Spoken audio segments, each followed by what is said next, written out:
What's going on, everybody? It is 1:18 p.m. on Monday, August the 30th, 2021. I hope everybody had a great weekend. I've been slacking the past few days.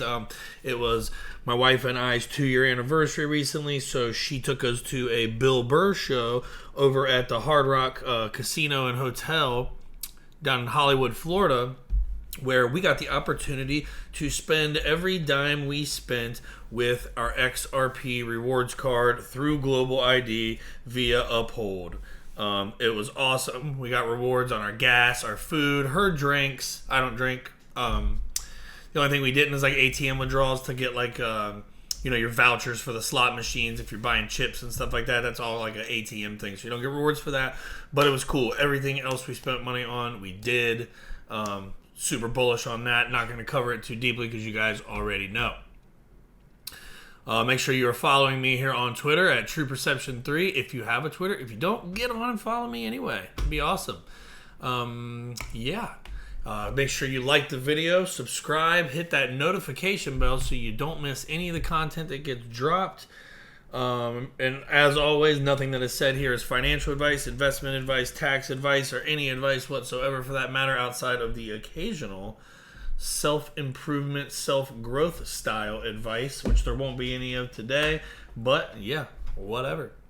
And coming up on Wednesday, I'm not sure if we're going to do a live. I'm not sure if we're going to do an instant premiere with our subscribers. I'm not sure if we're just going to post it like we normally do, but me and this gentleman from Money Changes Everything, his name is Tyrone, we are going to be sitting down, we are going to be chatting. Make sure you go give this guy a sub. Also hit his notification bell so you don't miss out. We have a very, very similar mindset, I think, as far as investment goes and economic policies and, financial strategies, this, that, and the other.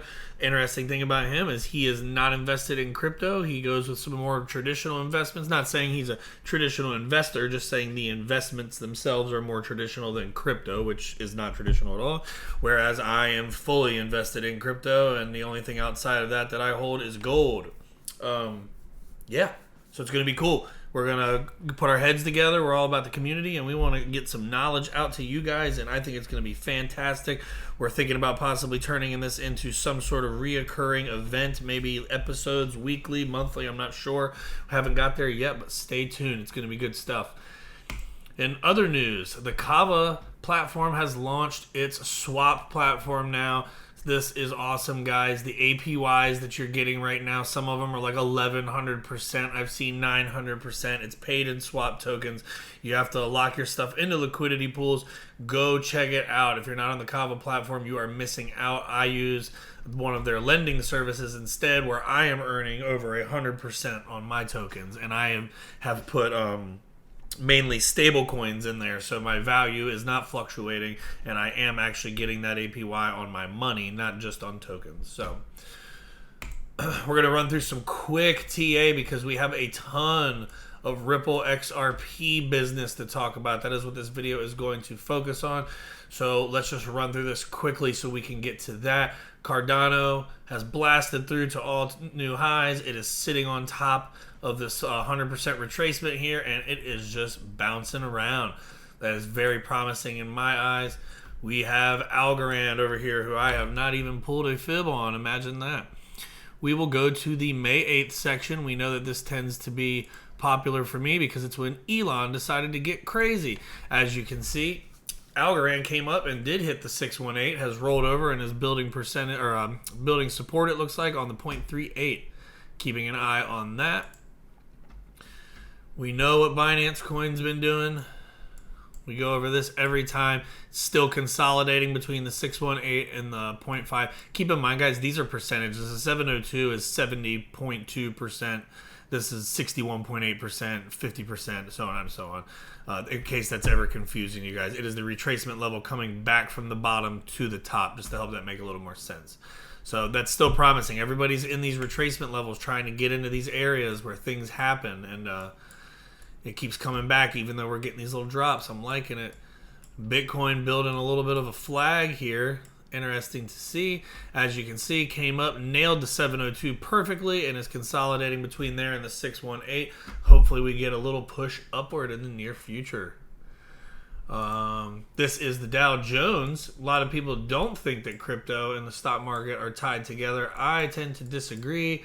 You know, I know the S&P just broke into an all new high, and you can see that from a percentage standpoint, we are not far at all for the Dow Jones index. And what is interesting about that is, just like everything else, you can see where it went, hit the 786, finally broke through. It does the same thing. These retracement levels, guys, they work on any investment class that I've used them on. I'm not saying that they're 100%, error proof, but they're effective. Let's just put it that way before I start rambling and stuttering everywhere.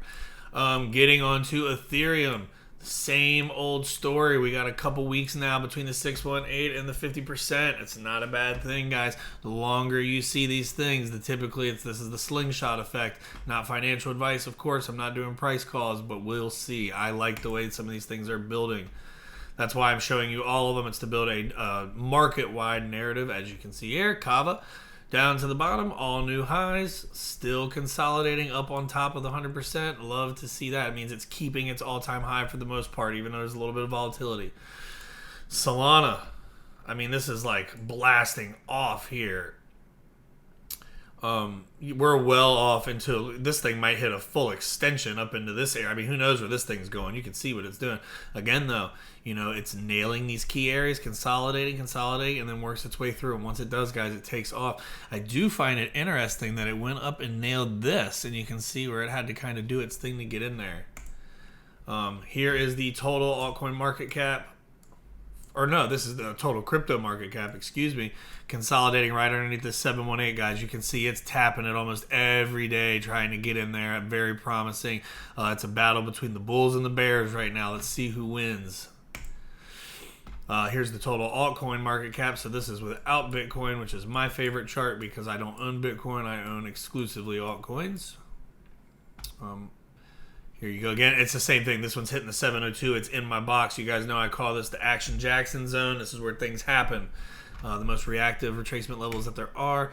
This is the gold spot prices, which I was looking at here, and you can see where it's kind of just doing this downtrend. And I only put this in here. Obviously, I do own some of this, but this is universal gold that I own. You can see here, I wanted to use this as an example. As you go through these retracement levels, you see at one point, you notice these things keep coming back, You can see where it's hitting these areas. And I just wanted to show you guys that because, it's hard for me to explain why it does it because I don't understand it. I know it's a psychological thing between the professionals and the retail investors and all that. But you can see it hit this 702. It went back down. Let's see if we pull it up here. So it was only hitting so you can see right here, it came up to the 702. Rejected, only hit the 618. Rejected, only hit the 50%, and then went down here and began to consolidate, hit the 50% again, and then it tanked. So you can see where the 702, I'm just showing you guys this because it's a very effective tool in my mind. Again, look at this. Big drop, 702, rolled over, back up to the 50, rejected, back up to the 618, 702, boom, boom. Got up in here. Didn't go crazy, though. So the point is I'm not forecasting using this tool. What I'm doing, I guess in like the near term I am. I'm not doing like price forecasts, though. I'm just trying to see like where things might end up. And you see by me showing you that it can roll over. Look at this. 618 tap, 618 tap. Capitulation moment. We're back to the 618 again with this gold price. So everything is at these retracement levels. We're looking at precious metals, we're looking at the Dow Jones index, and we're looking at crypto, guys. It's all doing very similar things. And if you pull it down and really get into the near term, you'll see here. And as you guys know, I don't prepare these videos beforehand, so that's why I'm all over the place and crazy, and they take forever. Anyway, though, you can see right here, got down here, gets above here, gets stuck between 618, 702, boom, 786, 702, boom. And obviously you're not breaking an all-time high or anything right here, but you would be breaking out of this trend if it can get up above here. And then you would go back to battling this one. That's how I do it anyway. XDC, as you guys all know, has been an absolute rager.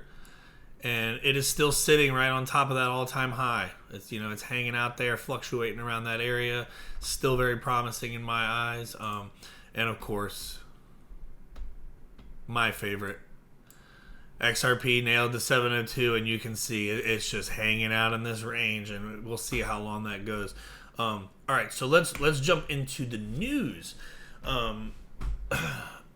At TAIGXRP says, how do you think Hinman will answer this question during his deposition? And it says, do you know whether there was a video recording of your remarks at the Tech GC Summit on November 26th? Of course, that doesn't have an answer here, but there is a photo, and it does show, here's a camera on Bill Hinman. Sorry, guys, it's we got a coffee day going on today. That's the vibe I'm having. We are going to play a couple short videos. I am not going to play this entire video. I will link all these videos this time. A lot of times I don't, because I know half of you don't even have Twitter, but I'm going to play the first like 30 seconds or so. So DAI unearths these videos. Him and his followers, man, they come up with some crazy stuff, which is going to lead to the stuff at the end of this video. If you're a Ripple or XRP person, make sure you stay tuned for all this, because it's all fire, and it's not going to take that long. I know you guys see a gazillion tabs. Most of these are going to get touched on fairly quickly. So let's just listen to what this guy says. The SEC's point man on cryptocurrencies and initial coin offerings says that Bitcoin and Ether are not securities, but that many, but not all, ICOs, initial coin offerings, are securities and will come under the regulatory control of the SEC and relevant securities laws. Central to determining whether the security is being sold is how it's being sold and the reasonable expectations of purchasers. Bill Hinman, the head of the Division of Corporate Finance for the SEC, said in a speech today at the Yahoo All Markets Summit Crypto Conference in San Francisco. So we'll just leave that at that. You get the point. This is all from around it, like, you know, and then you see here, which I thought I had. Oh, I had the Fortune article, but it had a paywall, so I'm not going to include it. But anyway, so Fortune wrote, we are pleased that the SEC has announced that it does not view Ether as a security. We believe that XRP likewise should not be classified as a security and look forward to confirmation from the SEC. This is what Ripple said on the SEC speech. Wouldn't that have been a great time to correct them and let them know that this was only Ben Hinman's opinion? But the SEC chose not to. They live in a vague state of existence. John Deaton checking in here saying, this is an amazing find. Thank you, DAI. Folks, the Hinman speech put market participants on notice that XRP is not a security. It's an objective standard, and what Ripple actually thought isn't even arguably relevant. The speech had ripple effects, no pun intended. Oh no, here is that Fortune thing. So I'll put it in here and share it with you guys anyway. And then this is some of the behind the scenes thing. Listen to what they say here.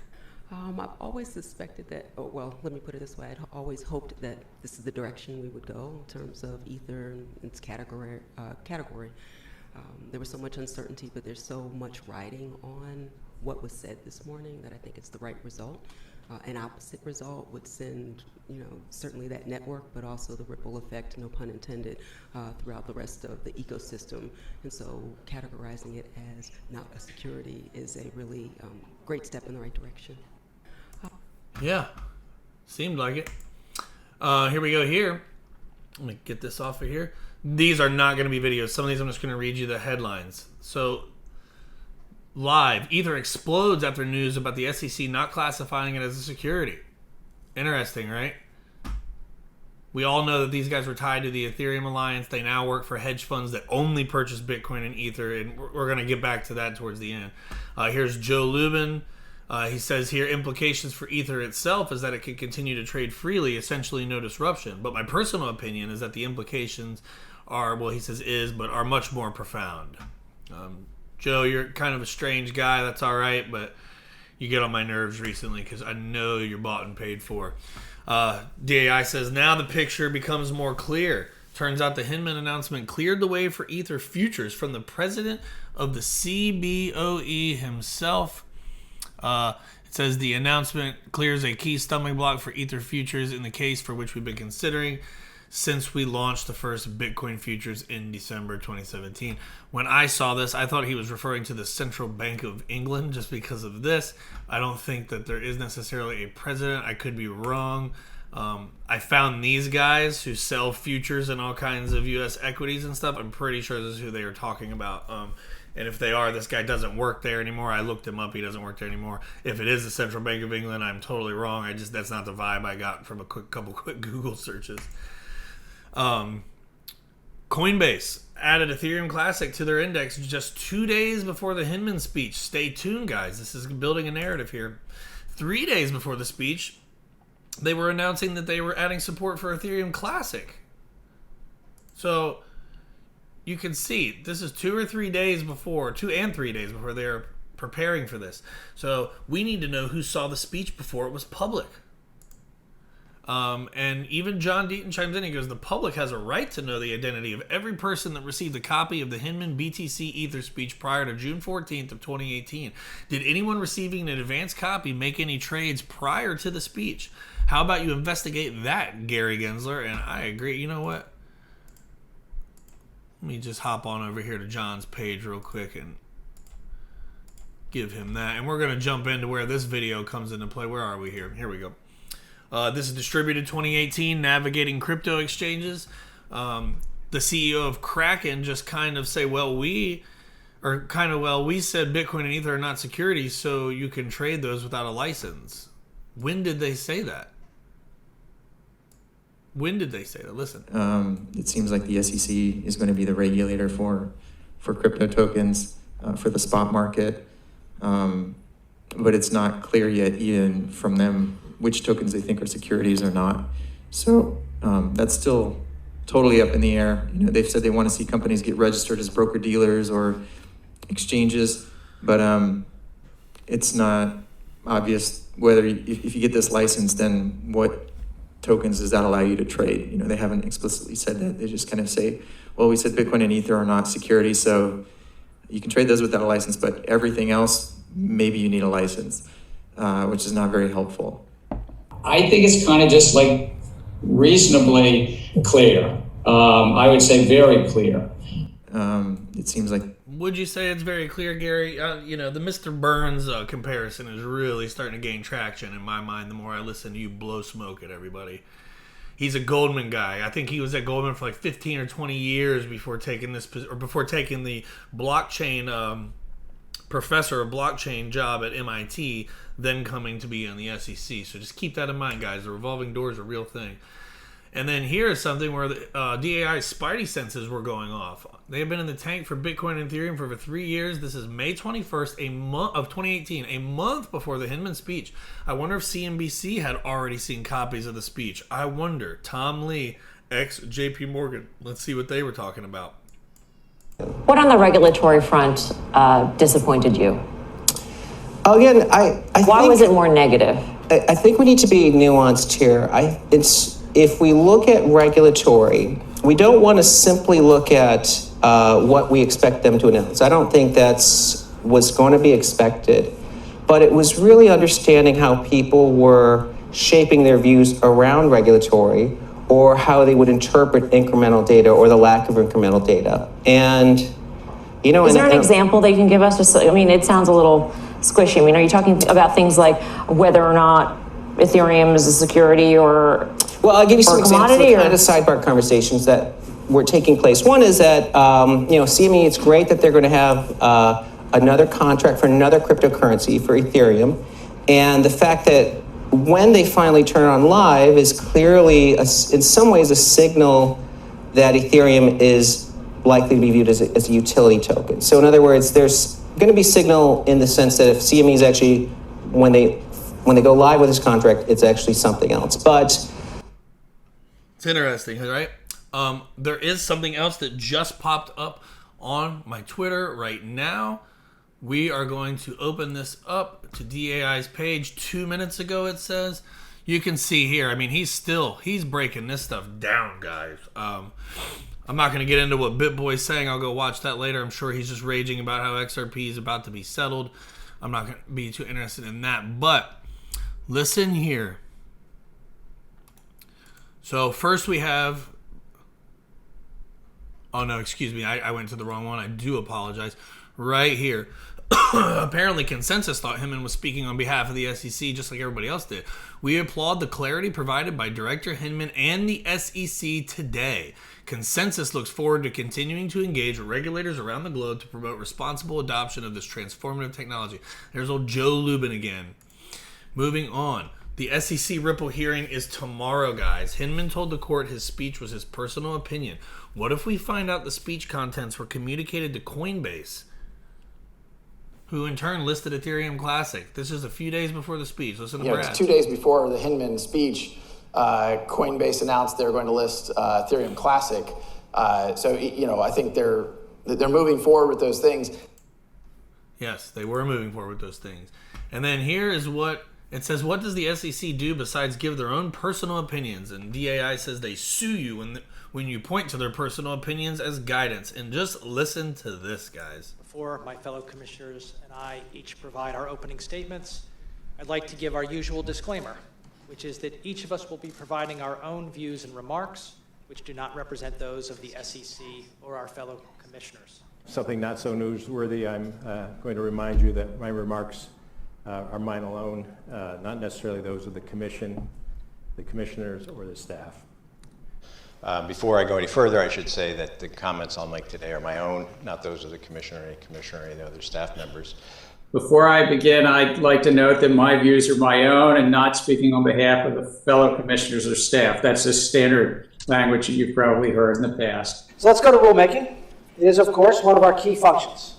I believe transparency is central to the effectiveness of an administrative agency. Investors, issuers, other market participants, Congress, fellow regulators, you name it. I believe they should all have a clear understanding of our activities, our priorities, and our contemplated rulemakings. In this regard, the law provides a helping hand. We're required to publish a regulatory flexibility agenda. This semi-annual undertaking involves the disclosure of the regulations we have under review and development. We have our own disclosure obligations. I tell you, man, I cannot stand that man right there. Jay Clayton is like the worst one to me. He's so smug, man. How can you sit there and say that all this about transparency when you guys are intentionally vague? It's like beat into your head. If you are a commissioner at the SEC, you have to say that before you give your anything. Until you say anything, almost. It's like there's no transparency in that. This is from back in April, and it's from Forbes. In the Ripple case, the SEC is now on trial, and it knows it. I covered this in depth once upon a time. I do suggest you go through and read this. I'm not going to cover it. I'm just painting the narrative building up to where we are today. Then in May, we need a Ripple test to stop the SEC's overreach on cryptocurrency. Again, this is a Forbes article, guys. Investors are rejecting the idea the agency designed to protect them. SEC has disregarded due process, and there is a conflict of interest with former SEC leaders Clayton and Hinman. You can bet your ass there is. Just keep in mind, and then this all just a few weeks ago, suspected conflict of interest between SEC and XRP. Government watchdog Empower Oversight is investigating the SEC versus Ripple case. The agency suspects some conflict of interest between the two, citing former employees. Notably, XRP has performed really well amid the market bull run, even as Bitcoin and ETH have staggered. They have requested internal documents regarding the case. It aims to track any potential conflicts at the commission, especially involving former high-level officials. It is highly relevant to the SEC's lawsuit against Ripple Labs and its employees. The agency announced on Wednesday it has submitted a detailed request to the SEC communications between SEC officials and their current and former employers. The request was filed under the Freedom of Information Act, guys. That's a big deal. Words mean things, people, and these words right here mean a lot. We have the right under this Information Act, which was largely used against us, in my opinion, but we're not going down that rabbit hole. But still, when this comes into play, that carries a lot of weight, guys. So, just the narrative is so crazy. And then this is an article that came out yesterday or today. I can't see. I think it's today. Yeah, it is today. The crypto uprising the SEC did not see coming, and it talks about how the Ripple legal team has put the SEC on trial after years of conflicting and confusing guidance on the rules for cryptocurrencies. No one expected the tsunami of legal, political, and social media action from retail cryptocurrency investors, that's us guys, most of us, outraged by the betrayal from an agency claiming to protect their interests. The meltdown of the SEC's credibility with this $2 trillion global investor community exposes a costly SEC miscalculation. Indeed, official Washington has been backfooted by the size, scale, and diversity of the crypto investor class and the industry they support. Lampooned by mainstream media and the U.S. government for years, the community has now built a media ecosystem that connects millions of investors, consumers, developers, and entrepreneurs around the globe. It is fitting that the pioneers of the blockchain economy would apply consensus protocols to their communication. This decentralized social media apparatus has proven powerful. Just ask Congress after the backlash of the infrastructure bill over a badly written crypto tax provision. When the Ripple lawsuit was filed, that ecosystem galvanized an independent battlefront unexpected by the SEC. And it talks about here they did not expect the level of blowback that they have come. And, I am going to read through this in case you guys are driving. This will be in the description as well. But this one I have not read myself, and I want to read it right now because this is a big deal. It's breaking news. I think it's been out for half an hour. So the uprising against the SEC is not particularly pro-Ripple, but a backlash against regulation by enforcement and deliberate market confusion that has exasperated investors and driven developers overseas, driving innovation out of the States, guys, being done by a U.S. body of government. It's crazy. The main points of the SEC lawsuit demonstrate why the case was the last straw for crypto enthusiasts. The agency alleges not only that Ripple's distribution of the cryptocurrency XRP has been one long unregistered securities trade since 2013, but that the digital asset itself, a token that operates on a fully decentralized ledger, is a security with no utility other than as an investment contract in a single company. Further, the agency insists that every market participant on Earth should have known that XRP is a security for the last 8 years, even though the agency admits it wasn't clear on its status until the day it filed the lawsuit. These claims enrage investors and developers from across the spectrum of tokens and projects who could only imagine what might happen to them under such impossible standards of fair notice and due process.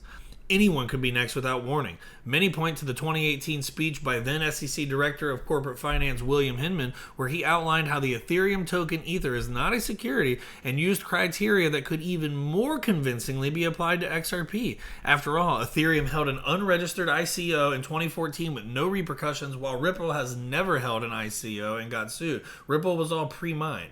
When Ripple made this argument in court, the SEC's appallingly disingenuous response was that Hinman's speech was just his personal opinion and did not reflect any official thinking by the agency. They say that about everything, like we just covered, guys. Like it just pisses me off. As I reported in March, these arguments provoked Rhode Island attorney John Deaton, shout out to you, my friend, to file a motion to intervene in SEC vs. Ripple on behalf of a small group of retail holders of XRP, insisting that neither party in this case represented their interests. The SEC was evidently startled by the motion, and its response levied personal attacks on Deaton and the XRP investors. It only further provoked more than 19,000 indignant XRP holders to join Deaton's motion, eager to tell the court that they never saw XRP as an investment in Ripple and used it as a currency in many ways, like tons of us still do today. XRP rewards on all my debit card purchases. You can do so many other things with it. It moves Bitcoin faster and cheaper than Bitcoin can even move itself. The list goes on. I'm not even going to talk about the banks. I'm just talking about what I do in my everyday life as a retail investor through MasterCard. Meanwhile, a network calling themselves the XRPArmy, that is us. That is me. I am a soldier in that army. Marched into battle led by dozens of influencers who hold XRP along with other cryptocurrencies and have no particular allegiance to Ripple, and collectively have over 1 million followers on YouTube and Twitter. Way more than that. They rush to post and comment on every new filing on the case docket while monitoring the actions and the statements of the U.S. Congress and the Biden administration and debating what it all means. They are spread across the U.S., Europe, Asia, and Australia, feeding and consuming a 24-hour news cycle. Some operate like wire agencies, reporting legal and market facts in detail, while others infuse lively opinion, give legal analysis of the case, analyze new XRP ledger projects, or feature one-on-one interviews with key figures in the industry and the U.S. government. It's the best community in crypto. I don't care what anybody says. Moreover, the community has the attention of Magistrate Judge Sarah Netburn, who has opened thousands of phone lines for the public to hear each of the procedural hearings in this case, and the lines fill up in minutes after opening. At a pivotal hearing when she ordered Hinman be deposed, Netburn said it was because I find that this case is unique and the amount and controversy is substantial and the public's interest is significant. The XRPArmy has recently started unearthing video evidence, which we just went through. We've been going through this last few XRP videos I did.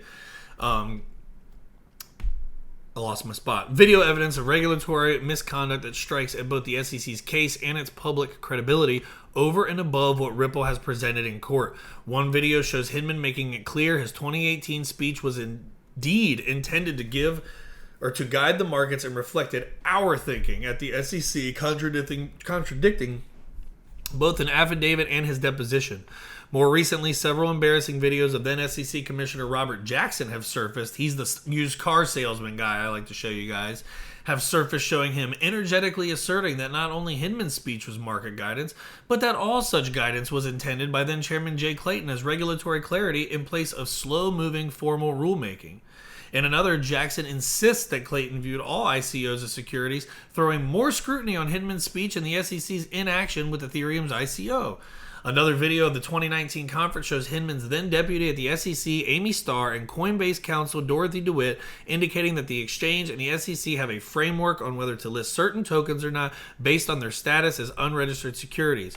It so happens that Coinbase listed XRP that same year. Taken together, the momentum of the crowdsourced activism hints at how excruciating a trial might be for the SEC and all the current and formal officials entangled in this case. As the discovery phase draws to an end and the public backlash intensifies, one wonders why SEC Chairman Gary Gensler would continue risking his legacy on taking the Ripple case to trial. His fumbling defense of non-existent clarity has only widened the agency's credibility gap and hurt his image as a heretofore champion of crypto who, among other things, taught a course on the subject at MIT before taking the SEC chair role. Aside from the unprecedented restrictions on the SEC's power that a losing verdict will inflict, can Gensler effectively lead an agency that is provoking so much hostility from the very constituency it claims to be defending? With a razor-thin Democrat majority in Congress heading into the midterms, the Biden administration can ill afford turning against the crypto community, and you can bet your ass on that.